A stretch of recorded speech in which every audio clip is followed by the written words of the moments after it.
Okay, Blizzard, give me a reason to play your game again. Let's hope this works better than my last attempt at this stuff. Log into World of Warcraft, technically Battle for Azeroth, but I do not have the expansion. Hail to the king, baby! Oh, cool, a Pandaren Santa dude, hanging out in front of the king. Hunter, I imagine? Yep. Try this with a volume normalizer. Switch it over to guild chat. Stormwind honors your service to the Alliance.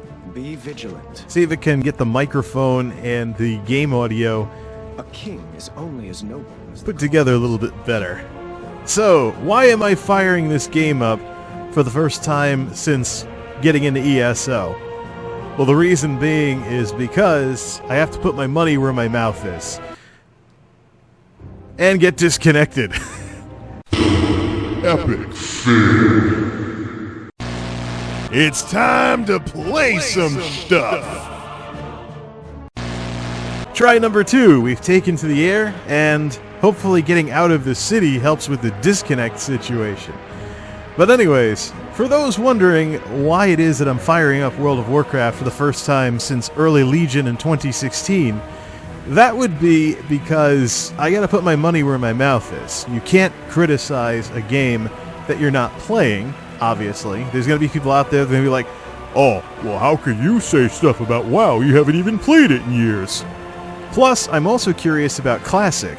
There's probably going to be a lot of people coming back to World of Warcraft just for Classic, which can be accessed via having an active subscription when Classic comes out. That's interesting, because no matter how old your WoW account is, if you're interested in Classic, I mean, you could be somebody with a lot less expansions than Legion or BFA or even Warlords of Draenor. You can have an old WoW account sitting around, as we head into Westfall over here. You can have an old WoW account sitting around, and if you just renew the subscription on whatever you have, you can play Classic. I'm actually curious how many people are going to do that. So, at this point, I'm just paying the $15 a month for Classic. If Classic is a dud, or if I get bored with it, I'll just cancel the sub. But I am not going to be buying BFA anytime soon. It would just be completely irresponsible for me to do so. The reason for that is because I've got so much to do in ESO, and coming back here to World of Warcraft for the first time in a couple of years, it looks like an old game, because of course, been around since 2004, and it's playing like an old game as well. Besides the disconnects and whatnot in the major cities, there is some improvements with how the game runs. The code's been updated to eliminate some issues with performance, so I am running this with the graphics turned way up, and it's running exceptionally well.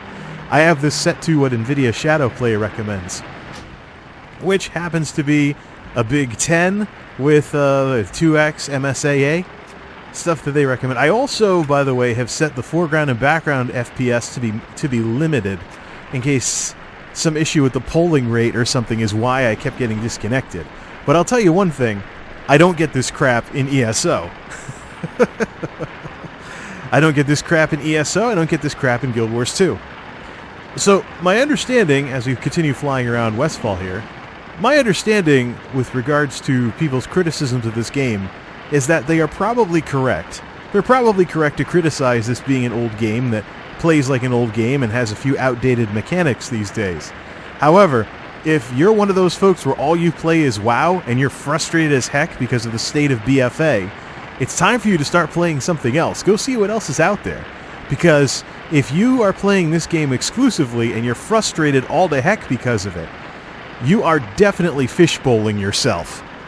I can tell you that because coming back from 3 years of ESO, there is definitely some dated stuff in this game. And that's one of those dated parts of the game is actually the reason why we're just flying randomly around Westfall right now. Blizzard has tried to incorporate some kind of world scaling, similar to what you find in Guild Wars 2 and ESO. The big advantage of a world scaling system is that it makes this big, huge MMO world get broader as you progress through the content. The World of Warcraft folks, in a classic Blizzy Knows Best fashion, decided to implement this with their own twist on it. And in doing so, they've implemented world scaling in a rather half-cooked way that doesn't work as well as a game like ESO. So let me just come down to, Westfall's a low-level zone, or at least it used to be. Boom, level 60 Gore-Tusk. This is one of those zones that levels all the way up to 60 with you, so you can actually do this zone anytime you want before you leave the original WoW content / Cataclysm content. And that's the way it is with all of these zones. A lot of these zones, the early zones, the starter zones go up to level 20, and then as you play through the game, a lot of the early zones in the original areas, so to speak, cap out at 60. And then if you go off to Northrend or Outland, you're talking about going up to level 80 on that expansion content. You go to Outland, we have a bunch of stuff that goes to level 80, and then it goes into the Cataclysm and the other zones as well. So I think for Mists of Pandaria, where is it? There it is. Mists of Pandaria is, of course, 80 to 90 and stuff along those lines. But obviously, this is obviously put in because the Blizz folks, if there is a good idea in another game, they'll try and put their own take on it. Because one thing that gets Blizzard folks rather antsy is other games having good ideas.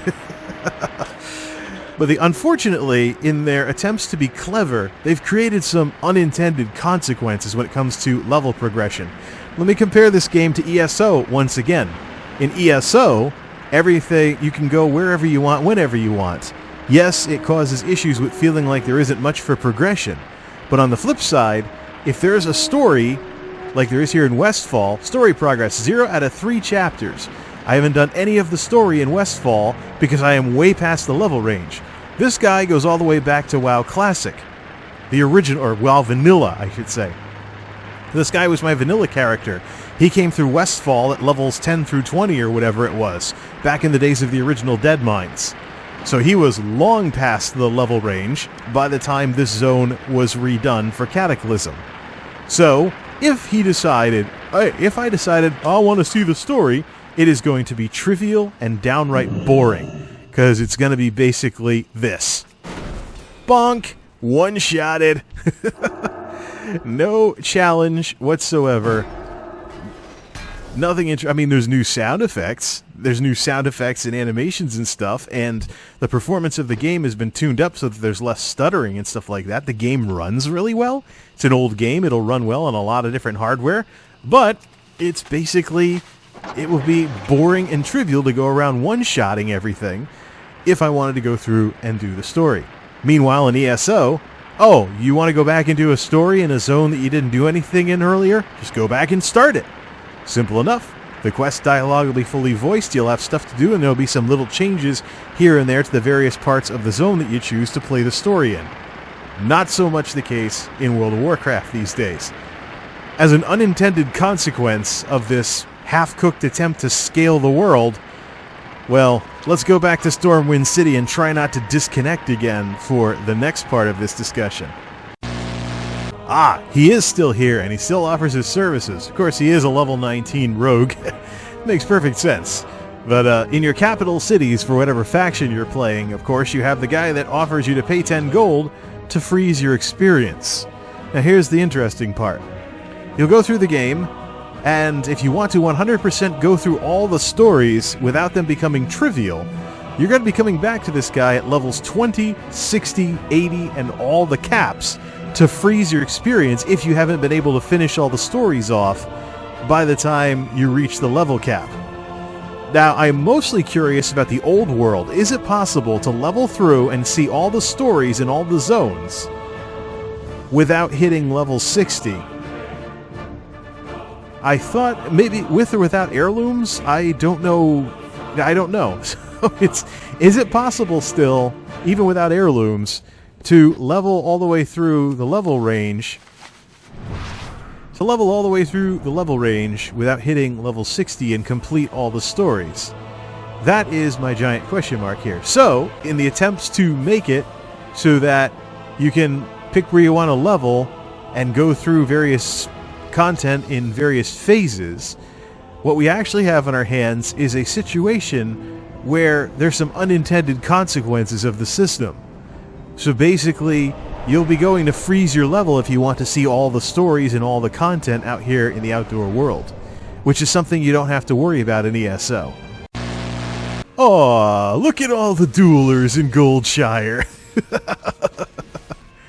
Someone invite me to this server. I already beat a 120. Yeah, that's right, because dueling is what the game's about, right? There's nothing else that, well, you know, some of these stories and some of the other stuff that was introduced with the game, you never know. Some things never change. And of course, outside of Orgrimmar on the Horde side, there's a very similar dueling scene. But coming back to this game, it looks like an old game, it feels like an old game. It is basically a nostalgia trip at this point. And I don't really have anybody to play this game with anymore. Most of the, not most of the folks, all of them.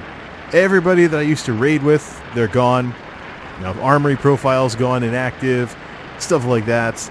And of course you have Blizzard's questionable moves and some of the questionable layoffs and some of the other wackerdoodle stuff that they've done over the years.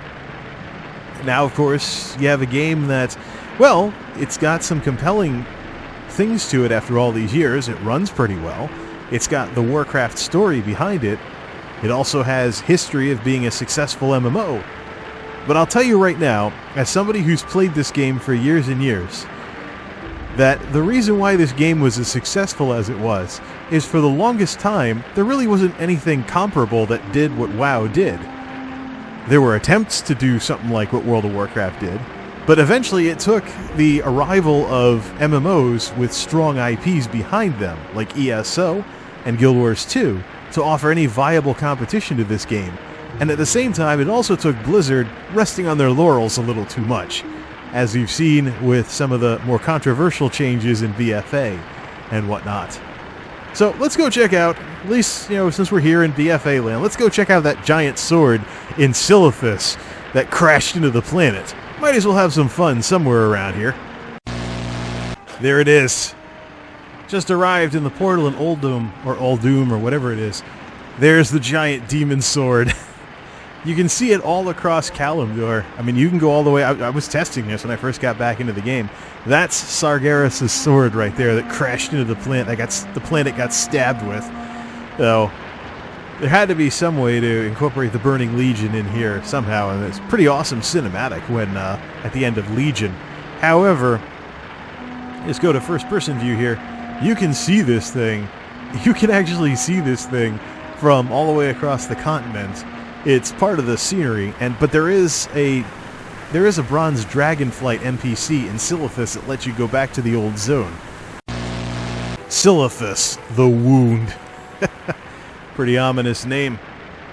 And there's the demon sword. That thing is huge. Here's what Battle for Azeroth is all about. I was out here earlier. There is 110 mobs out here, right? Oh yeah. Well, let's do some combat at least. This game can't be all about flying around and stuff. I did manage to set talents and abilities, so let's beat something up at least. Bilgewater, that's the... Let's see how this works out.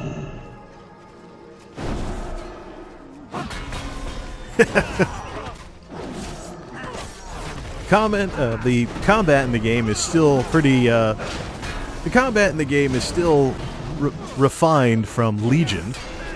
Frame rate is pretty good. But it looks like it definitely looks like the mob difficulty has been increased. But that's one of the things that Blizzard wanted to work on, bringing back the sense of danger. So, of course, this guy's tank spec, and he's still taking a decent chunk of damage. So I can just imagine what it's like to be healer spec or DPS spec. Or it could be the case that I just don't have the gear, because this is level 110. By the way, there's no add-ons, so the extra things you're seeing for health and mana and stuff like that, that's in the game by itself now, and you don't need add-ons for it anymore. I think, Blizzard was going for a bit of a League of Legends type feel to this. Or maybe it's just because my character's blue, and some of the heroes in League are blue as well. There's some blue paladin type guy. I don't know, because I've never played League. May not have the rotation down pat either. I am pretty rusty at this point. Well, that was quite a fight for 2 gold and a gray mining sword. So yeah, definitely a bit of a fight. So it looks like the improvement to the combat or the outdoor world difficulty is something that Blizzard has definitely worked on. It was present in the original game, so I'm glad to see it return for here. All right, well, let's not get too close to the demon sword. All right, turn off the UI. Elevator up. This is a 310% speed mount, too. So let's see, how long does it take to get to the top of this demon sword? Now, one of the interesting things as we're going up in the air here, the improved draw distance is pretty awesome. And matter of fact, the smooth performance and the improved draw distance with whatever the code change was, it reminds me of if you ever play Morrowind with OpenMW. Take an old game, put it in a newer engine that's way more efficient, and you end up with something kind of like this with the draw distance and stuff. Oh, there we go. Almost to the top? I figured it would take like a good minute or so to get to the top of this thing. Can you even get to the top of this thing, or is there some kind of artificial invisible wall ceiling thing that we're going to hit before we can get to the top of the demon sword? Oh, I can't even see the ground anymore. Is my draw distance up? System. Graphics. I can turn the view distance up all the way. Let's put it all up to full 10s, even if I get some frame drops. Okay, so I can still see the ground a little bit. Almost to the top of this demon sword.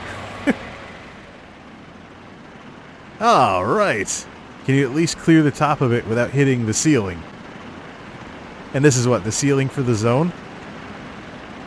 We're not going to do a repeat of high mountain stands until you jump off here. I am going up to the top of this demon sword, and that's clear the top of it. There we go. So you just about hit the invisible wall ceiling of the zone at the top of the demon sword. All you sightseers out there. Now flying straight down. Yeah, this is full speed, 310% speed mount. We can drop like this too. Right? Yeah, the perspective is all screwed up. I don't think this has walking speed when you're in the air. Let's do what I couldn't do right in the High Mountain Stands video. There's Divine Shield. Let's do this the hard way. Now I am free falling. All the way down past the demon sword. Hey, it's the zone again. Why do I have this nasty feeling that I'm going to drop right into some kind of fight? And that's the thing. This thing goes up so high in the air that it's like you're floating when you're falling towards the ground. There's no kind of anti-gravity or anything, right? No, it is literally, the demon sword is that high up. Did I have some kind of... Nope, we're going to Divine Shield towards the... once we get down towards the ground. So right about... now!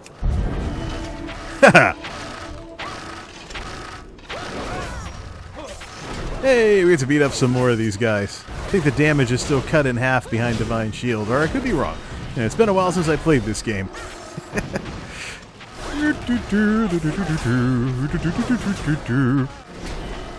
Longer combat times, though, definitely adds a little bit of challenge to the game. Actually, I think that means, or, you know, some people may interpret it as time gating. Oh, you know the way Blizzard gets the most out of your $15 a month. Yeah. Are all fights this long? You think this was a beat-em-up game or something like that? If you ever played a beat-em-up where, like, every three hits the guy falls down, then and each fight takes like 2-3 minutes. Hey, you never know. Maybe there is somebody on Blizzard's team that played a little too much Double Dragon back in the day or something. Or maybe my DPS is just rubbish. This could be, somebody who... This could be geared for a level 110 that did the Antorus raid and stuff, and I'm a level 110 that stopped playing the game shortly after it came out. Alright, so we're out of the wound. And you can see it from all the way away in the Barrens. Well, that's enough toying around with the giant demon sword, as well as what has become of World of Warcraft since I left a few years back. That'll be all for now, I guess. Keeping an eye on Classic, and there's plenty to do in ESO. So till next time, this is MultimediaJay, signing off. Thanks for stopping by, and game on!